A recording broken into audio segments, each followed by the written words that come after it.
Thank you everyone for coming back. Hopefully you've had a good lunch, and welcome to the first of the parallel sessions for the ADM+S News and Media Symposium. Welcome to this session called It's Not Just the Algorithm, How We Search. My name's Professor Dan Angus. I'm a Chief Investigator in ADM+S at the QUT node and also the Chair of the Infrastructure Committee for the ADM+S Centre. It's my great pleasure to have you here and to welcome also our panel. I will start again by acknowledging that we are on Gadigal land, and of course this panel pays our respects to the elders, and also thank you for the lovely welcome we received this morning. So with me on the panel today, we have a bit of a changed panel. Unfortunately, Ariadna Matamoros-Fernandez, who's a great colleague and works also with me closely at the QUT node, has fallen ill and so has been unable to join us on the panel. Ari works extensively in the Search Experience project, and so we are still going to update you on some of the results that Ari has been spearheading and give due acknowledgement to her contributions to the project, but unfortunately Ari is not able to be with us today. In her stead, at 24 hours notice, Arjun Srinivas has joined us. Arjun is a PhD student in the centre who's supervised by Associate Professor Tim Graham, who's also a centre member, and of course Professors Jean Burgess and Axel Bruns, who are also CIs on the centre. So Arjun has kindly stepped up to the plate, and we thank him for doing it at a moment's notice. Unfortunately, that does mean that we are a manel now, and I do apologise for that, that it's not something we would have intended going into this, and of course it's something that we should always be conscious of. So sincere apologies from all of us for subjecting you to a manel, but I'm sure as manels go, we will do our best to kind of work through that. But yeah, in continuing the introduction, so Arjun, as I said, is a PhD student. Arjun's title of his PhD project is YouTube's News Conundrum, an examination of authoritative sources in YouTube's recommendations. So an incredibly awesome addition to our panel at last minute. We also have Dr. James Meese, who you heard of this morning, of course, who's one of our co-conveners of the News and Media Focus Area for the Centre and who works at RMIT University. And at the end there is Dr. Abdul Obeid, who, if you're in the last session on the Ad Observatory, is our fearless data engineer in the centre and is kept busy, yes. Abdul has many fans in the centre because he provides the critical kind of blood flow of data and infrastructure keeping on flowing through our amazing centre. And so aside from the Ad Observatory, another project that's definitely kept Abdul busy is what you're going to hear about in this session, which is a search experience.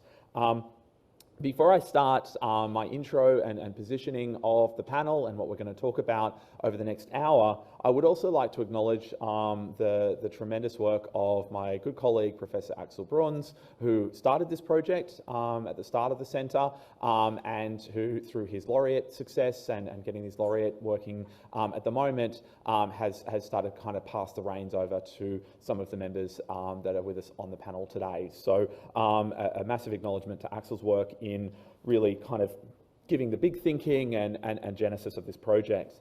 And of course, one of our partners, Algorithm Watch, who had laid the groundwork for much of what we'll talk to today, the kind of data spend initiative that they have spearheaded, that we've extended, and certainly Abdul's kind of taken code from and updated, are a great collaborator and friend to have in the centre. So let me start us off with a bit of an overview of how this project comes about and what we're interested in doing here. So search engines, as we all know, are a crucial tool for everyday information discovery. We rely on search engines for so much, for finding information on topics like news and media, and current affairs, through everyday whimsical, personal, and other topics of current interest. In August, our centre is actually going to be marking the 30th anniversary of the very first web search engine. And indeed, incidentally, also 25 years since Google was established as a search provider. And so, yeah, 30 years we've had of search as a concept. And I think, just a small plug for that if you're interested in anything we talk about today, there will be much more of a feast around search and its implications in that event in August. So certainly keep an ear to the ground for that. Registrations are open, and it's going to be a fantastic day there in mid-August. But back to search though. So conceptually, I want us to stretch our imaginations a little bit at this point to think beyond, Google and others like small boxes in big seas of white HTML, and think about search in a much more generalist conceptual, way. That how omnipotent search has become in the way that we go about trying to find information, that search bars and search itself is integrated into so much of our experience of news and media, that we are forever searching on these services. And so, as a form of information discovery, you can appreciate how pervasive and how interesting and why we want to study these things, because they govern so much of our life and our experience of news and media. And I guess, therefore, it's critical for us to understand if they're so pervasive that the information recommended by these tools is accurate, relevant, and reliable, right? We want to make sure that when we are using these things as part of our everyday life, that we are using them in a way that they're providing us with a responsible and kind of ethically and accurate-minded service. And so it's also important, I think, then for us, given their pervasiveness, to have a good public and open understanding of how those systems work. So many search engines attempt to, I guess, anticipate the information needs of their users. And so in the last, 30 years since we've had the very, very first origins of search emerge, we've seen this kind of emergence of more and more forms of personalisation, where in a way, when I give this lecture to, my first year media and comms students, I talk about us, leaving the information age and coming into the age of recommendation, where instead of us maybe going searching for information is finding its way to us, right? And so it's actually kind of reversing that flow a little bit. But certainly with that, in that contemporary landscape, we need to understand better how those systems of personalisation work. So it's on this last point that the personalisation or tuning of search that we've seen a raft of concerns in the kind of popular imaginary and in academic literature in all forms, and the most persistent, of course, being Eli Pariz's idea of filter bubbles. Now, I'm not going to stand up here and pretend to be Axel and give you all the kind of filter bubbles of, BS and all of that. You can go and read his book if you want that. But certainly, since this kind of idea has been birthed, it's been a very, very prevalent myth, some might say, or idea, slightly less conceptualized or really empirically robustly investigated, idea that's been out there. We saw it emerge in things like the social dilemma and other kinds of popular conceptualizations. And it's really at this where I think ADM+S has played a really foundational role in the last couple of years through this particular project, in really trying to come to terms with how do these systems really work, right? So while this myth has maybe been out there and conceptually is quite vague, concerns are still there around how people understand their relationship with search engines. How is my search different from your search and everyone else's search within our communities? And so we can't quiet those concerns, but what we can do is we can give them some empirical rigor. We can really robustly try and test this and see to what extent is personalization a factor within various search products, and should we be worried? So that's really the starting point for this project, the Australian Search Experience, is to try and attempt to, in some small way, furnish us with some data, some real evidence of the degree of personalisation that is happening through a range of popular search products. So at ADM+S, we embarked on addressing this gap, as I said, by building the Australian Search Experience. It's a social observatory, very similar to what you heard in the last panel around the Ad Observatory, which is a new kind of data donation experiment attempting to address these particular concerns. It operates at a whole of population level to assess the impact of personalisation on search results encountered by individual users of those products, systematically comparing these results across our large and diverse group of participants. and investigating the changes in search results over time, of course, as well. I should say this, that search is not a static thing. Of course, search engines operate in a constantly changing dynamic information environment, and particularly when we start looking at search around concepts like news and searching within news products, of course, we expect that there is going to be significant change over time when it comes to how news products are ranked on any given moment of any given day. And so within search even, there is a huge diversity of what we would expect around the degree of change when it comes to rankings of search products. So at this point, I'm going to turn over to Abdul at the end to just run us through a bit of a technical description of what the search experience looks like under the hood, what we've done to build this, and kind of bring us up to speed so we're on the same page in terms of functionally how this has all worked. So thank you, Abdul. Thanks for that introduction, Dan. So as Dan has prefaced us, the objective here has really been to understand search results within contemporary search engines. And when we think about how we want to structure a research project of this kind, the results are digital, and so the solution, the data acquisition mechanism, needs to be digital as well. What we did was we took code from Algorithm Watch. They did some great original work to facilitate this idea of understanding search results and acquiring search results from participating research participants. We took this code and we developed it further to produce a plugin software that you could download on your browser. We repurposed it for Google Chrome, Mozilla Firefox, and Microsoft Edge. And essentially, if you were someone who wanted to participate in this project, we would refer to you in this context as the citizen scientist, because you are part of this project. We are relying upon understanding your persona, your interaction with the search engine, to get a better idea of how search results are being served to you. So you download this plugin, and then when you download this plugin, it sits in your browser, and you're then fronted with a registration page. You go through the agreement process. You submit some basic demographic details to just identify how old you might be, your gender, your income bracket, demographic characteristics that can help us study and interpret demographic trends that might be important for understanding the search results that you're then faced with. So then what happens is that this software, it is now in your browser, and in the background every so many times a day, what it will do is it'll open up and it will on its own search for a variety of predetermined keywords that we were looking to investigate, ranging across a whole variety of topics. Now, it would search 4 platforms that we were very interested in. The platforms were Google Search, Google News, YouTube, and Google Videos. And each of these search engines were interesting to us because each of them delivered data in a different way.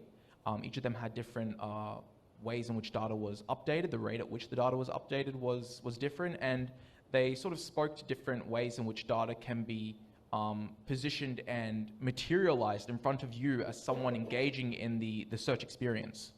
So then that data, once you submit this data autonomously from this process running in the background of your web browsing experience, this data is then sent up to a central database which informs our observatory of search experience data, and then that we can analyze to get a better idea of the search results that are being served to you and your own personal citizen scientist persona.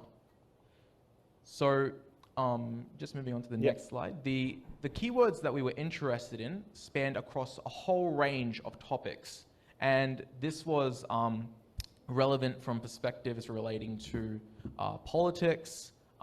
We were interested also in contemporary trends, global issues, Australian issues, things like critical race theory, things like feminism.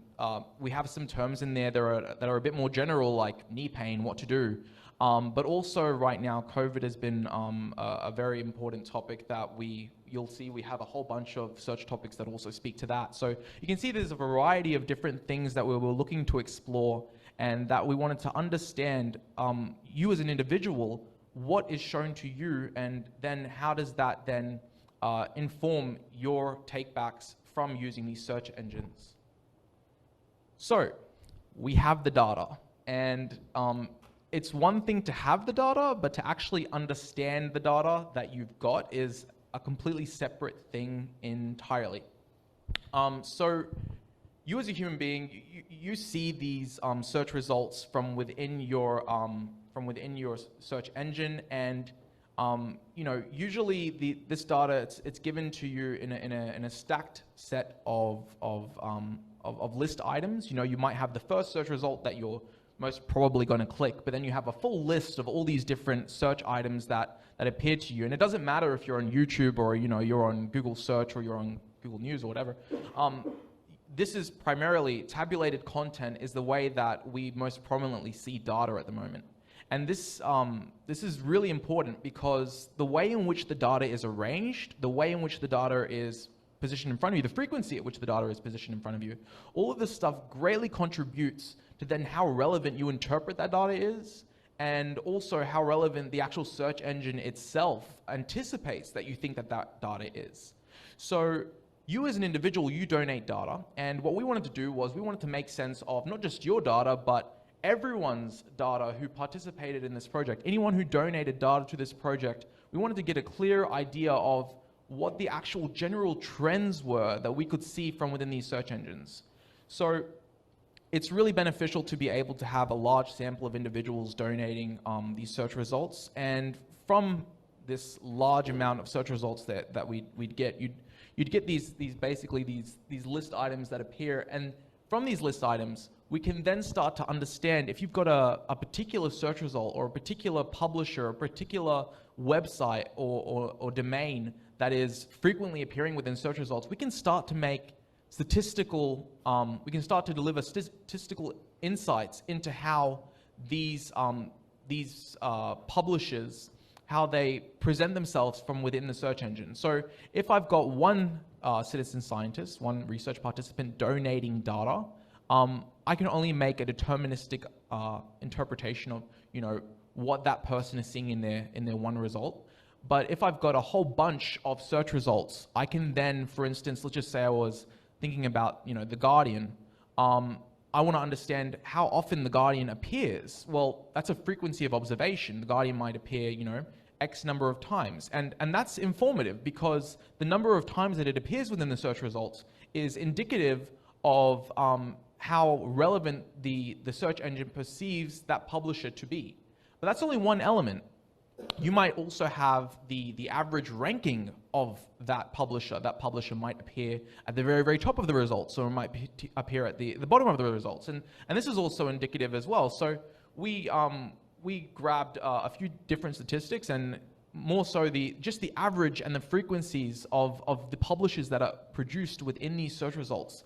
That was in and of itself incredibly informative to helping us understand how these publishers are presented to us from within the search experience. So from that data, we're then able to produce analyses and fortunately very visual understandings of this data. The averages and the frequencies of observations alone informed a variety of different analyses that we only begin to allude to here. We've got a few pretty little graph that we'll be talking about further down the track. But essentially, we were able to produce bar charts, we were able to produce line graphs, tree maps, rank flows. These fit into a variety of different statistical methods that we've looked into and analyses that we've looked into to help us sort of unpack and answer the questions related to the fundamental objectives of this research project. Thank you, Abdul. I think it's clear to say, like, one of the challenges we've kind of really had to confront within the project is, as Abdul's tried to allude to here, the kind of multi-dimensional nature of the data. You're dealing with lots of different intersecting dimensions in terms of that temporality. You're trying to essentially measure something that's not static, right? This is a constantly changing, highly dynamic news and other information environment. And so it's kind of really challenged us in how we even come to terms with that. We have to develop our own metrics, our own kinds of new forms of visualization. And so, you know, a big hat tip to Ari at this point too, because Ari's been really influential in like things like the rank flow and ways of understanding how we even interpret the massive amounts of data we've collected to date. I will say the numbers. I mean, 350 million search results have been collected by our, you know, slightly over 1,000 participants. So thank you, Abdul, for the explanation of how it's worked. I want to now go back to the research questions, and I want to come to James and Arjun around this, around why, again, we're interested in this. So James, maybe you could offer us some opening thoughts around like why you've become interested in the project. Yeah, happy to, Dan, and terrified I'm going to turn this mic off, but I'll see how I go after the last session. So I was very interested in Google News results. We know that people are going to third-party sources like social media platforms and Google News for content. And we also know that a diverse media environment is good for democracy. People might stick to one, they might always read The Guardian or always read Sky News, but or watch Sky News, but we want to know that the option is there. And intermediaries kind of change how we've traditionally thought about news diversity. So in the 80s and 90s, we used to think about who owned the news, you know, who had control over TV stations or radio stations. And now what we're really asking is, what sort of news are people actually seeing and receiving? And that's something we call exposure diversity. Now, we don't really have a good way to get a lot of that data, particularly from intermediaries, understanding what news content is presented to a user through something like Google News is not always clear. So that was until the Australian search experience. And it's an opportunity to actually sift through Google News and ask them really just basic questions, you know, for a basic search term, how much of this news is local to Australia? How much of it is international? You know, is there US domains there? Are there UK domains there? Are there other domains that Google presents to an Australian user? Obviously, personalisation is a factor I'll talk about later. But yeah, and obviously understanding that kind of quasi-editorial role that Google plays when we're looking at some very simple search terms. You know, what are the domains that come up? You know, what are the key news sites across Australia that are most popular in the Google News corpus? So I'll leave it there and pass to Arjun. So my primary motivation to be part of this project was essentially to understand what these platforms prioritize as news. And this was obviously informed by my time as a journalist, where I felt quite disillusioned by the sort of news that gained traction. And I thought this was an incredible opportunity to understand the motivations and the logics of these platforms and why they prioritize certain kinds of news, certain publishers over the others. And as Dan mentioned earlier, my project is titled YouTube's News Conundrum. So what is news on YouTube? And one of the ways I can potentially answer this question is to look at the prompts from the Australian search experience that have a news significance to them and see the top results that appear. And through the course of my project, I learned that there is a curatorial process at play where YouTube says that it prioritizes search results from sources that it designates as authoritative when people look for news. But this designation of authoritativeness itself seems to be problematic, as some of the work by Ari and other QUT colleagues have already demonstrated. So that is the premise that I started with for my project. If you'd like to know a little bit more, I have a poster as well in the little classroom. So, but I'll just leave it at that at the moment. Nice plug. No, you hang on. That's fine. No, I respect the hustle. So we are going to now transition to results because, yeah, you've heard the motivations, you've heard how this worked. I know you're all eager to hear, what did we find, right? How is this all working? So, yeah, we'll talk about results. While we're going through this section, I will, again, prompt you to jump on the Slido because straight after results, we will go to questions and we're going to leave plenty of time for questions, which I know many of you will have. So, yeah, we'll slide into results now. So Arjun, straight back to you. We've got some results here from the more kind of like key terms, right? So these results speak to, like, as you were saying, we've got this laundry list of terms, and within that we can look kind of laser focus, right, on specific terms. So do you want to talk us through some of this and what we found? Sure. I'd just like to qualify that this isn't part of my core PhD work, but this is a project that I'm on, that I'm working with Ari, and she is obviously more well-versed with the topics that we're looking for here, and I'm just filling in for her. And the irony isn't lost on us that one of those terms happened to be feminism, and that's the results that you'll see up next.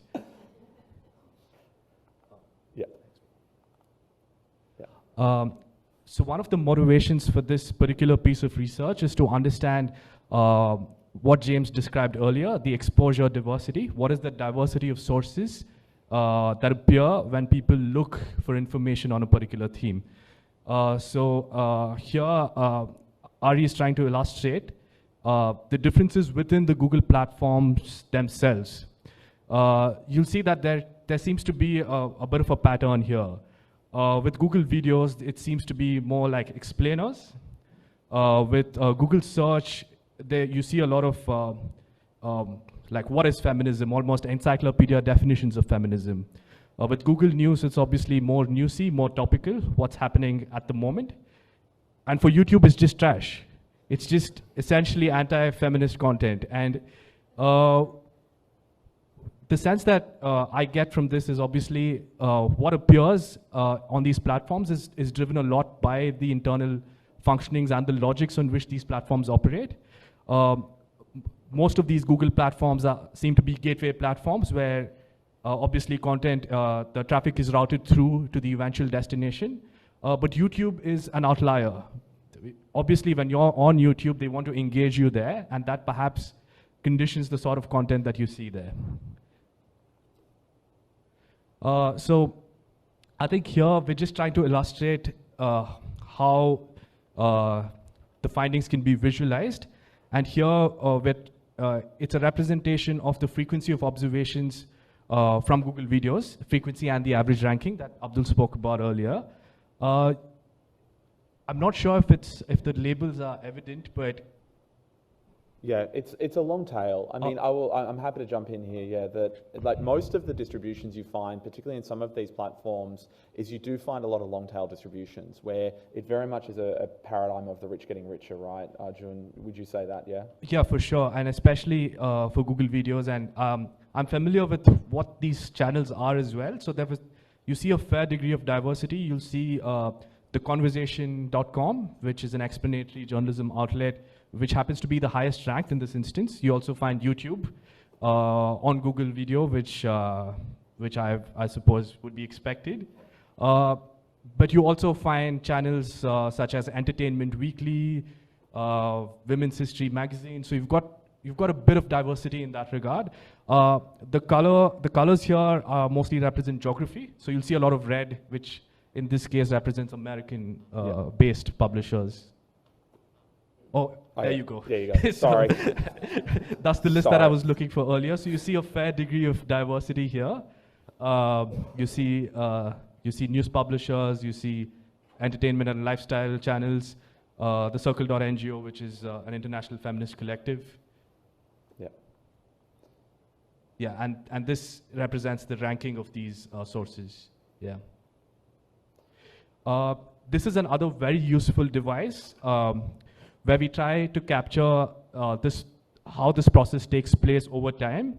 I'd like to highlight what you see on the second graph there, where you see search results for feminism on YouTube. You'll see that there is remarkable consistency in the top few results. So essentially, that's TEDx Talks and Entertainment Weekly. So more often than not, at least in the period of our study, when people were looking for information on feminism on YouTube, they saw results from these sources. What were these results like? I've had a bit of a peek, and the results from TEDx do not inspire much confidence. I think one of the top-ranking videos was titled "Why Feminism Needs Men." So that perhaps gives you a flavor for the sort of content that is prioritized. To James. Oh. Yeah. Thank you, Arjun. Yeah, so happy to take it from here. So just a few opening remarks. We had a massive long tail for Google News. So we ended up having to cut it down to 300 domains, and that was an iterative process. So what we're seeing are the most frequent 300 domains for 2 keyword sets I'll speak about in a second. I also want to set out a few kind of basic statements. The results were not personalised, so all of our citizen scientists were seeing a homogeneous or similar set of results, more or less. There wasn't some sort of crazy bias where, you know, someone who was Labor voting saw something that a Liberal voting person didn't see, which means what we're dealing with is a shared set of results for this grouping, and I think is also kind of a good sign for a healthy democracy. The other thing I'll say is, the ranking, there was no structure in the ranking. So we're not doing a rank flow analysis. So when we're talking about frequency of observations, the domain could have been seen at rank 10 or rank 1. We're not making a call on what is the most, you know, most prioritised news domain. You know, we're saying this is just how often they're seen. Obviously, that in itself says something about how authoritatively Google sees this content. The final thing I'll say is there's already a rich amount of research happening in the United States, which says that Google is reasonably positive for diversity of news content. So we already know that to be a fact, or an emerging fact. What we're really interested in is, you know, what are we seeing really? And that's what are the domains we're seeing? And that's really the foundation of our question. So in that end, what we have is a tree map diagram above, which basically outlines different quartiles of domains.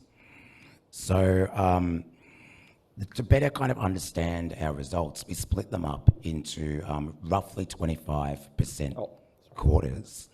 And that allowed us to see, well, what are the, what's the top 25%? And pretty consistently, the top 25% of results for frequency of observation were 7 news sites. And that varied depending on the search term.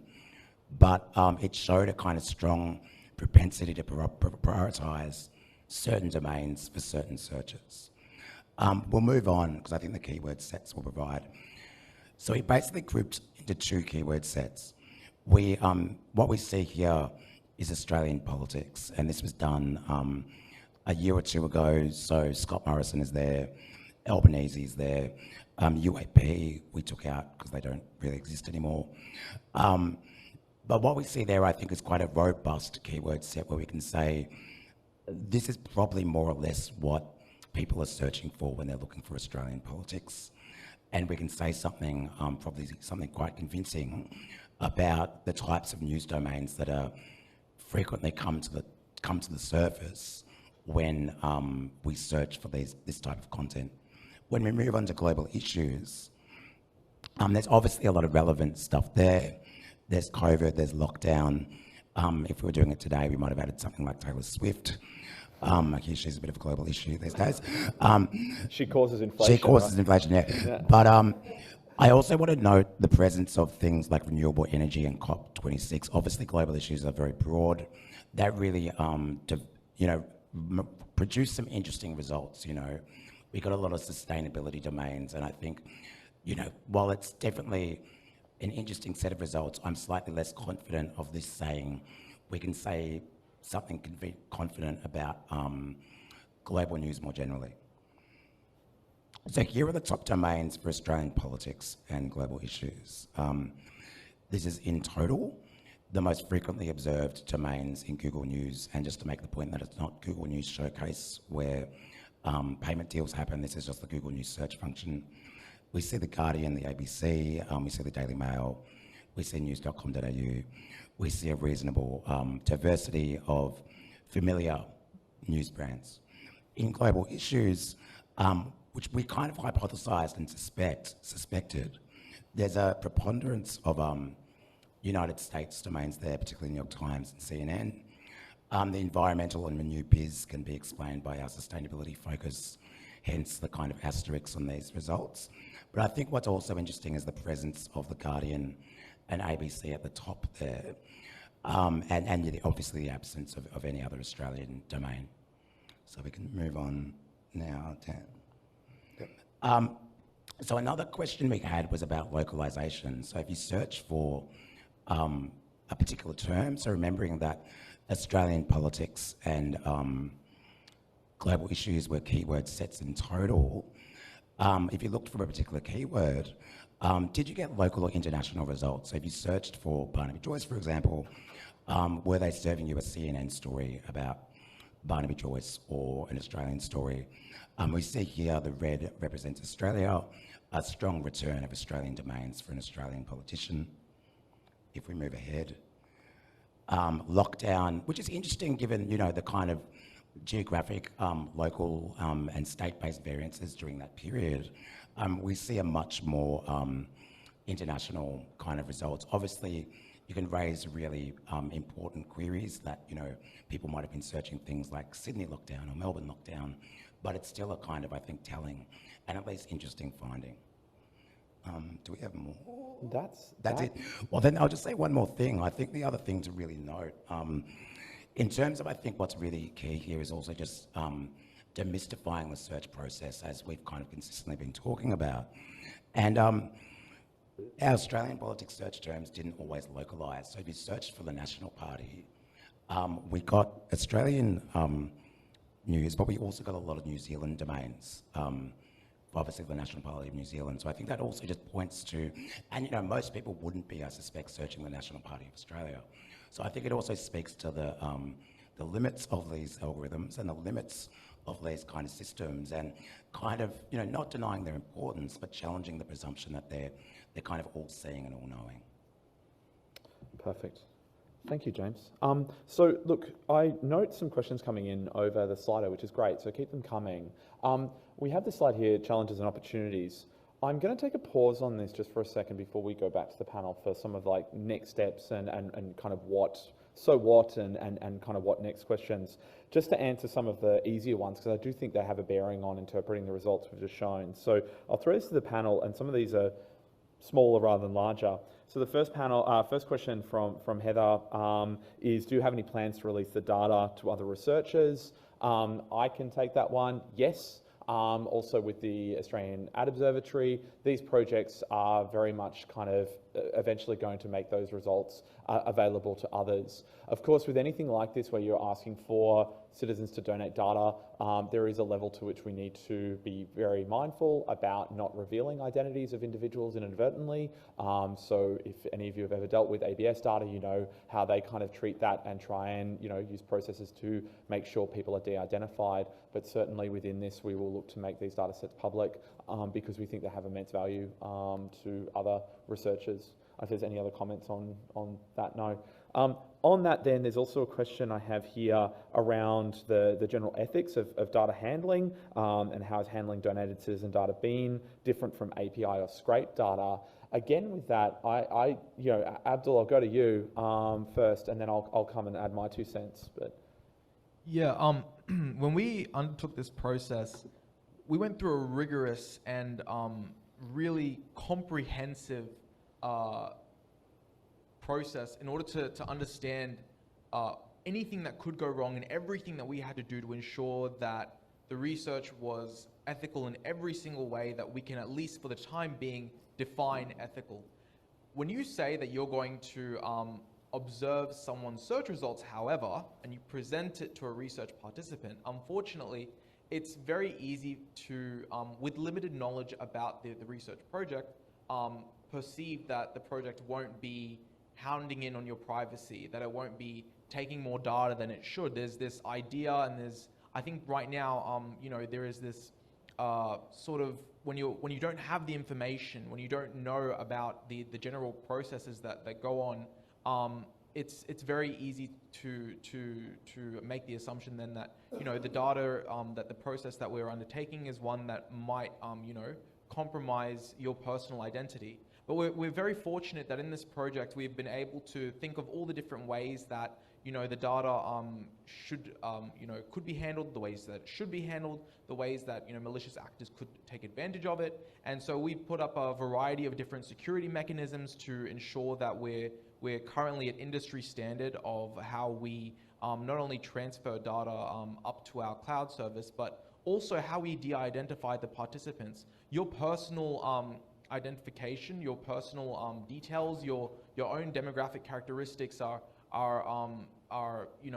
with respect to what can be identified, it's never ever sent up to our cloud server. We have a de-identified personal hash key of a sort that you can think of that identifies you, and beyond that hash key, nothing else can. And we are very mindful of this, and yeah, at least from a technical perspective, that's everything that we did to ensure that we're trying to be as ethical as possible in how we handle this data, and that we're meeting standards. Yeah. So we didn't collect with this project, or indeed the Ad Observatory, things like email addresses, names, or anything like that's directly identifiable.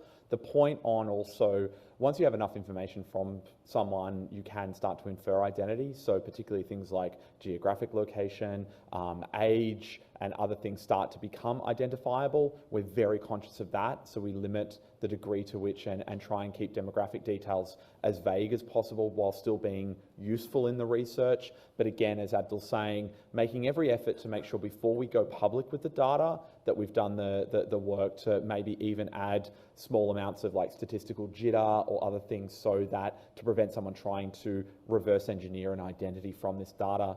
The other thing I will say with this is that the results themselves, right? So, the results that you get from these search processes can themselves be forms that could be used to identify you, right? So your search results, in the previous project, the Ad Observatory as well, your ads can be things that could potentially identify you in some way. So these are things that we're absolutely conscious of within the team.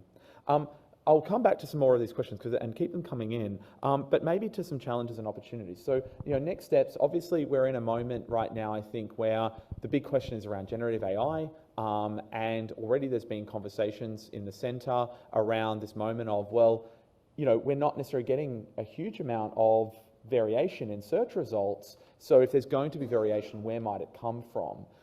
And I know there's been great work in the centre as well with Mark Sanderson and some others in looking at this. There's an article that's been published recently in the Communications of ACM that's a fantastic read that talks about how it actually may not be the engine so much as it is the way we search, right? And I know there's a couple of posters on this as well here at the symposium to go check out that explore these questions of so much of it's not necessarily the search term and the engine, it's how we actually construct the search term ourselves. But yeah, thinking about that and other challenges, what are some of your thoughts in terms of next steps from here? Yeah, well, I can take that, Dan. I think in terms of news, speaking about some of those studies that I spoke about earlier, we're also seeing, and this is a slightly different method to what we're doing here, but it's just gesturing to other, I guess, methods that are out there, really quite detailed and, obviously, quite difficult to kind of develop, but really detailed web browsing studies where you get research participants to actually sign up and happily search away. And that's less about the search query itself and more about the domains they end up on.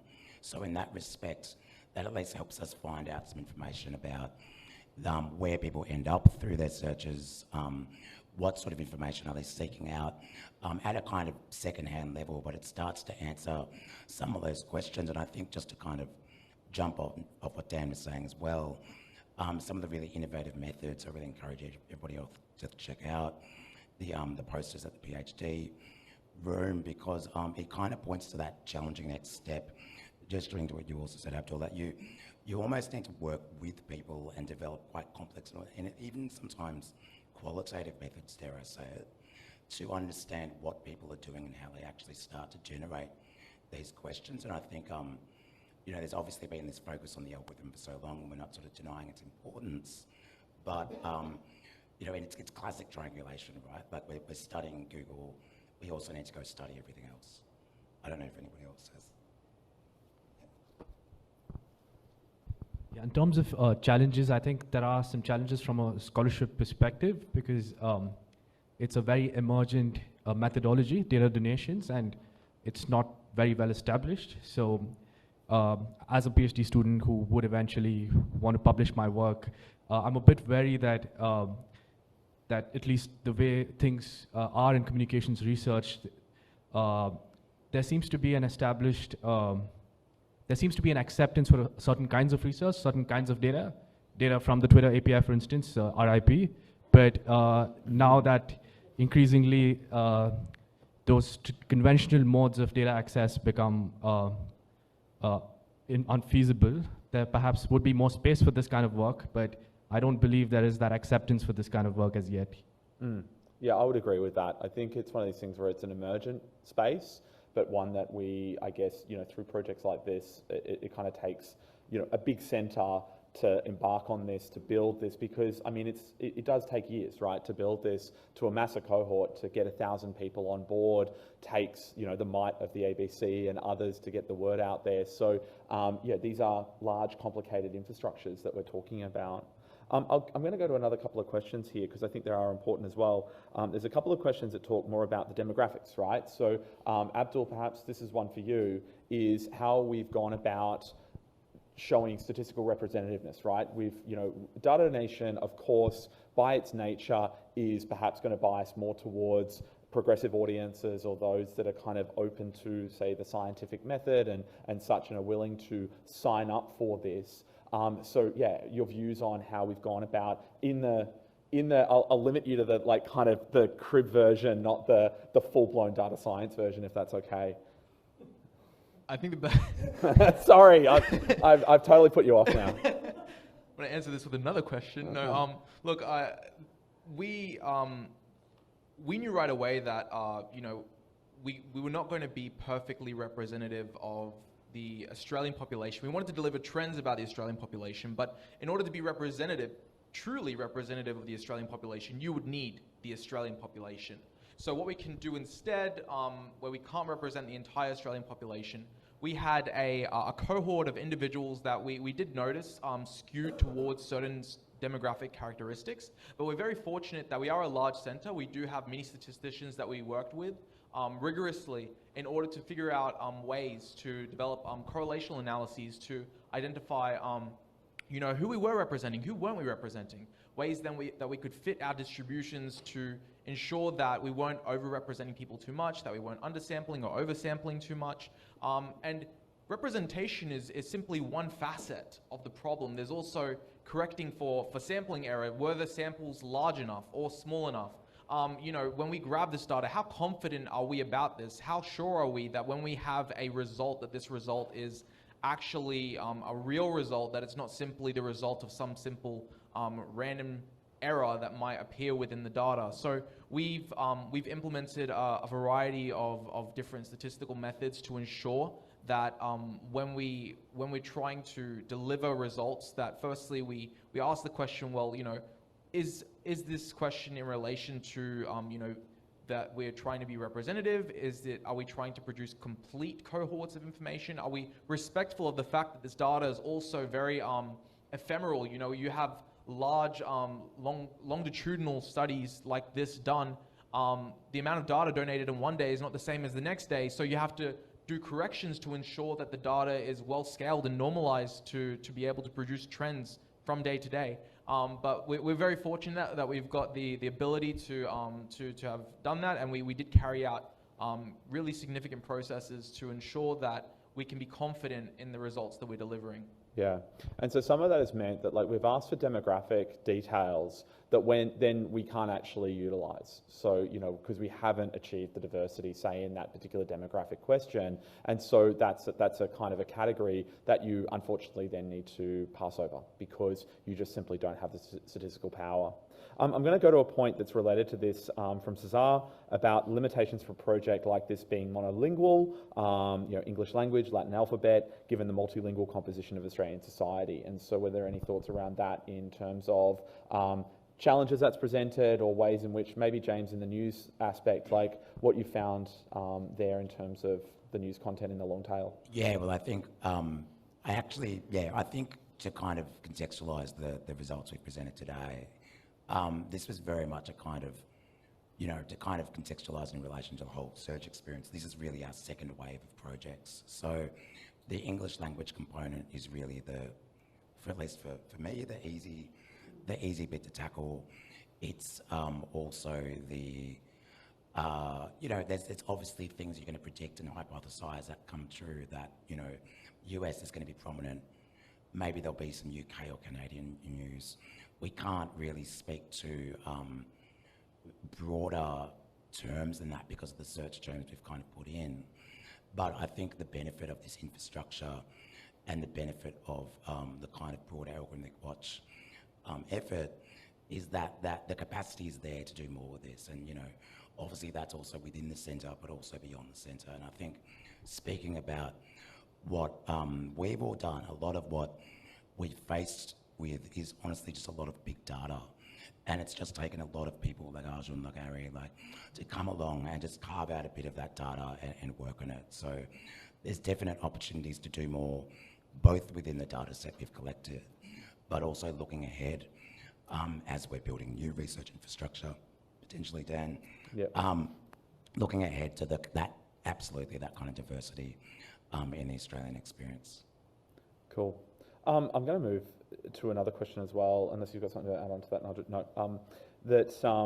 From Patrick saying, can you confirm you didn't analyse the ranking of the items? Can you tell us why you took this decision?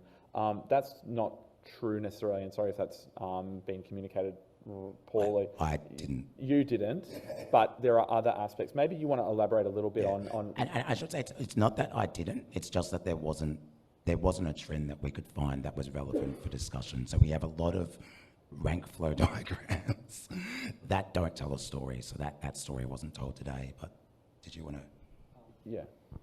I think that is perhaps conditioned by the platform itself, but because in YouTube, it is of a lot of value to us because we see a lot of consistency in the top ranked results where certain publishers feature prominently across time. So, and it is central to my research question as well. So that's something that I am considering. Yeah, again, it speaks, I think, to the complicated and multifaceted nature of the data we have, because of, ranking is one dimension. Of course, you have time, you have, all the other considerations on, the keyword selection you want to look at. All these things add dimensions of complexity in how you start to analyze the results. At a certain point, it becomes this big murky soup, right? To kind of where you're averaging on averages of averages, and at a point where everything just bleeds into one. So that's where I think the approach here, when you're dealing with such a massive data set like this, is kind of threading the needle in terms of picking out one particular key issue, or one of those particular platforms, or one particular moment within that year-long data set that we've amassed to try and understand that. And I think in also thinking around the ways in which we start to make this public, it's also important that we don't make it public too early without doing illustrative analyses of how you can analyze and interpret this data. I think there is a danger that I would see in making some of this data public early, in that people start to misinterpret results or paint pictures that aren't there.